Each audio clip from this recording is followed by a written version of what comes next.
En Afrique, le vol est devenu tellement normal que quand on vole, on félicite. Oui, aujourd'hui, le vol est devenu tellement normal. Lorsqu'une personne vole, on le félicite. Vous savez pourquoi? On trouve des raisons en disant non, c'est normal. C'est normal que cette personne vole parce que le patron ne le paye pas bien. Parce que le patron est méchant. Parce que le patron ne fait pas ce qu'il faut. Moi, je voudrais vraiment attirer l'attention des personnes qui travaillent dans une entreprise.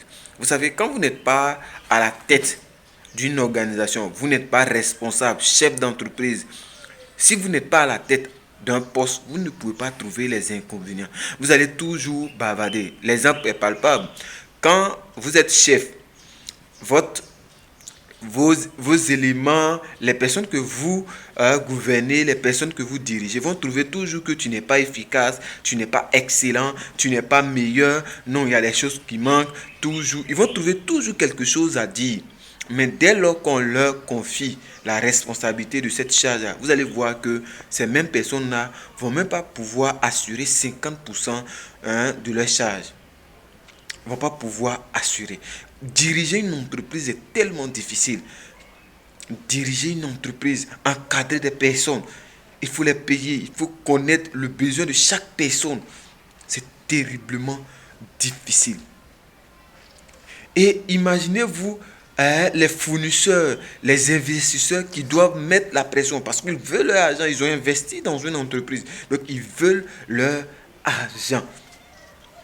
Mais toi, tu as trouvé bon moyen de venir escroquer, de venir voler. Et quand on va parler, tu vas dire non, mais ils payent mal, ils payent ceci. Je suis d'accord que certains chefs d'entreprise ne payent pas bien leurs collaborateurs. Je suis d'accord. Bien vrai que l'entreprise se porte bien.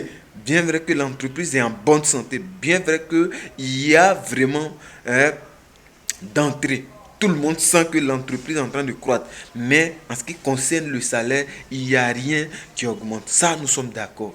Mais il y a aussi une réalité que certains chefs d'entreprise n'essayent pas d'évoquer. Il y a certains moments où le chef d'entreprise est obligé de vous payer pour que l'entreprise avance. Parce qu'il sait que s'il ne vous paye pas, ça sera difficile de pouvoir produire.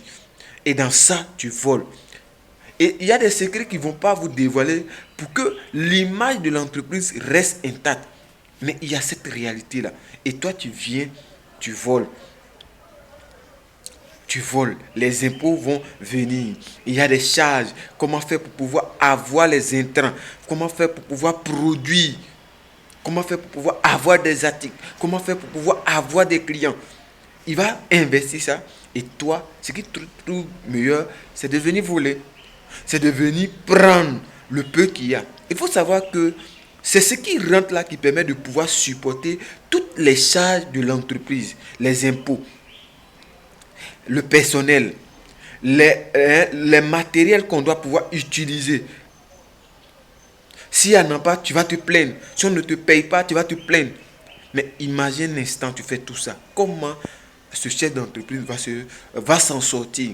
Donc c'est pourquoi je voulais dire à certaines personnes, vraiment, lorsque vous êtes dans une entreprise et que vous sentez que vraiment le salaire qu'on vous propose ne vous arrange pas, quittez l'entreprise. Cherchez une nouvelle entreprise qui va mieux vous payer. La meilleure solution, ce n'est pas de voler. La meilleure solution, ce n'est pas d'aller prendre des choses. Parce qu'en prenant, vous affaiblissez l'entreprise. Pour vous, vous avez pris 20 000, 50 000, c'est rien comparé à ce qui rentre. Mais imaginez-vous si vous êtes 4, 5 dans l'entreprise apprend 50 000 chaque semaine. Faites le calcul sur un an. Faites le calcul sur 2 ans. Peut-être même le bénéfice de l'entreprise, c'est 100 000, 200 000. Parce que chaque fois qu'il y a un bénéfice, il faut réinvestir une partie de ce que tu as gagné pour que l'entreprise puisse croître. Mais toi, tu prends 50 000, il reste 150 000. Et le chef d'entreprise a des réalisations, a des projets, a des investissements. Il a même des promesses. On fait comment? Quand toi tu prends 50 000, tu prends 100 000 et tu trouves des raisons. Si tu sens que tu n'es pas bien payé, tu ne te sens plus à l'aise dans l'entreprise, ce n'est pas l'occasion de voler, mais plutôt de quitter l'entreprise. Parce que le vol a un impact réel sur la croissance et même ça peut faire que l'entreprise tombe en faillite. Donc, chers employés, je pense qu'il faut réfléchir 2 fois. Mettez-vous aussi à la place de celui qui a créé l'entreprise. Mettez-vous à sa place. Et il y a des gens qui ont cette stratégie-là, cette manière-là de pouvoir trouver les moyens pour pouvoir développer le vol. Si tu as ces stratégies, cette manière de faire, alors utilise cette stratégie-là pour pouvoir développer ton entreprise, pour pouvoir développer ton business, au lieu d'appliquer cette stratégie-là dans l'entreprise d'autrui. C'était M. Nda, à très bientôt. J'espère que tu vas arrêter. Si tu as les meilleures stratégies, applique ça dans ton business, dans ton entreprise. Crée ton entreprise et applique cette intelligence que tu as là pour pouvoir voler dans ta propre entreprise.